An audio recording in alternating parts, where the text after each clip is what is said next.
Hari ini 14 Mei 2024 kita balik dengan XAUSD. If kita ngelihat di time frame daily-nya tanpa ada gambaran apapun, kita bisa melihat bahwa ini momen consolidating, tapi kalau kita tarik garis dari peningkatan 12 April, ini masuknya ke downtrend ya. Maksudnya apa? Jadi ini masuknya masih ke downtrend, ada atas dan ini bawahnya di sini kan. Jadi still downtrend dan sekarang ada upaya dia rebound kembali ini di titik equilibriumnya. So at least kita bisa ngeliat di daily itu dia yang minor ya. Saya tarik dari 12 April sampai hari ini itu dia downtrend. Tapi kalau teman-teman lihatnya secara jangka panjang yang benar-benar jauh, misalnya teman-teman ngambilnya dari bulan Januari awal atau Desember akhir, itu dia bullish, strong bullish. Ya. Nah sekarang kita pindah ke H4.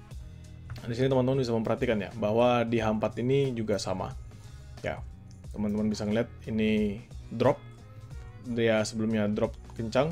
Jadi usah kita tarik dia punya ini ke bawah, dia drop kencang dan akhirnya dia mampu untuk lepas ya. Dia lepas dari trade tersebut.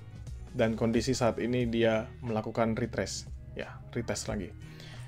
Untuk kita ngeliat di H1 ya, kalau misalnya kita ngomongin di H1 juga sama. Tapi di H1 ini lebih ke arah bullish ya. Jadi sebelumnya dia emang bearish, dia mengalami penurunan di sebelah sini. Lalu dia lanjut untuk mengalami penguatannya. Menurut saya sendiri, ini di hari ini ya, ini saya punya pandangan bahwa still bullish untuk XAUUSD. Ini adalah kondisi trade kemarin ya. Kita kemarin makanin sell, kita profit. Saya juga masih ada hold buy saya di 2332. Lalu saya share lagi sama teman-teman, kita bisa masuk di area yang lebih atas 2338 dan tadi saya makan lagi di 2341. Kondisi sekarang kalau teman-teman perhatikan, ini strong bullish. Ini strong bullish, ini kuat sekali RSI momentumnya mengalami penguatan yang cukup signifikan, tinggi banget. Bersamaan dengan MACD-nya juga yang mengalami penguatannya. Jadi golden cross itu semenjak dia pembentukan di sini teman-teman bisa bilang bullish engulfing, tapi ini saya anggap sebagai imbalance saja. Dia satu candlestick kuat naik, jadi dia golden cross di sana, lalu lanjut untuk mengalami penguatannya. Nah kondisi sekarang sama teman-teman, ini kalau kita ngambil time frame rendah aja, time frame minor, di M30, pasti akan kelihatan, this one. Ya. Jadi di sini kelihatan. Ya. Yang mana yang saat ini sudah di break. Ya, yang mana yang saat ini sudah di break. Jadi 2345, 2349 ini adalah patokan yang mendasar, yang kemarin kita juga pahami. Artinya apa? Artinya bisa nggak nanti saya sell di 2345, 2349? Misalnya di kondisi sekarang ini, di 2346, 2349. Saran saya jangan. Kenapa kok saya bilang jangan untuk nge-sell di area tersebut? Karena patokan saya itu simple, teman-teman. Yaitu momentum. Jadi saya ngeliat momentum di H1 tuh still strong ya, still strong. Bahkan bisa nge-breakout 2349 ini. Oke, ini bisa nge-breakout 2349 untuk melanjutkan penguatannya. Dan the best move adalah dari yang semalam ketika saya sampaikan buat entry buy. Ya, saya buy 2 kali, saya kasih range order block yang awal di 2332, 2328 which is di bawah sini.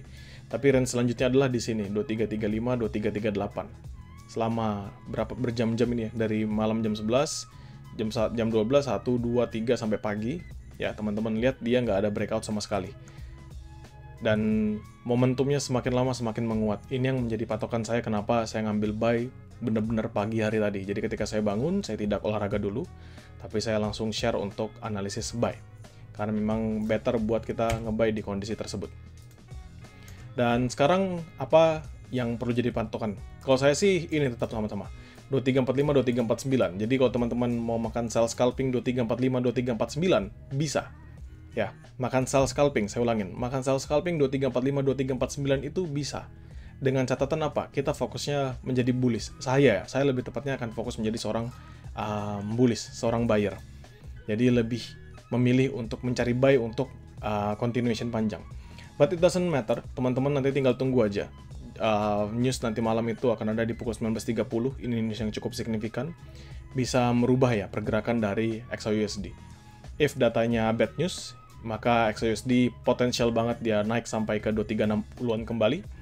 Tapi jika datanya ternyata good news, dan total good news yang sangat amat bagus, XAUUSD malah akan melanjutkan penurunannya dan membentuk lower low baru di H1. Jadi untuk sekarang, kalau saya ngomongin basically dengan momentum aja, saya bullish. Basically dengan momentum aja saya bullish. Seberapa jauh targetnya saya itu ke 2356. Ya, ke 2356 itu target saya. Seberapa jauhnya sejauh itu. Jadi saya total bullish untuk momentum saat ini di siang hari ini. Tapi nanti di jam 1 akan ada news ya dari Euro USD, dari Euro dan GBP. Jadi teman-teman need to be worry about dengan hal tersebut. Jadi teman-teman perhatikan dulu newsnya bagaimana. Dan jika ternyata still strong Euro newsnya dan GBP newsnya, maka XAUSD juga nggak perlu kita khawatirkan. So, saya ulangin teman-teman, bagi yang mau sell scalping 2345 atau misalnya 2346 sampai 2349, ini teman-teman ngambil paling atas 2350 lah. Karena ini paling atasnya kan 2349984 ya.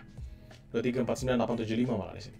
Jadi teman-teman bisa ngambil sell scalping aja karena ini kan area support become resistance sebelumnya dan menjadi area order block yang baik.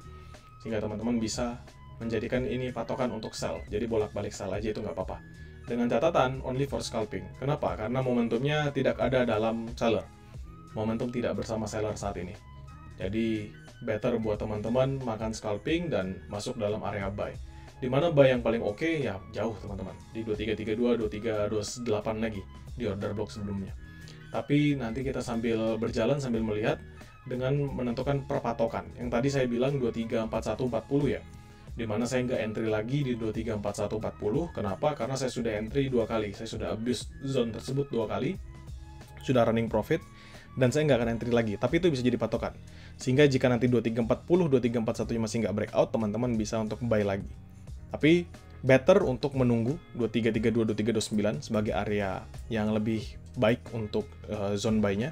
Sedangkan untuk sell-nya masih jauh di atas. Masih menurut saya the good area untuk sell itu 2360-an ke atas. Jadi untuk sekarang fokus dulu dengan yang ada. Sell scalping kalian masih bisa, tapi kalau kalian dapat momentum untuk nge-buy, better untuk makan buy-nya.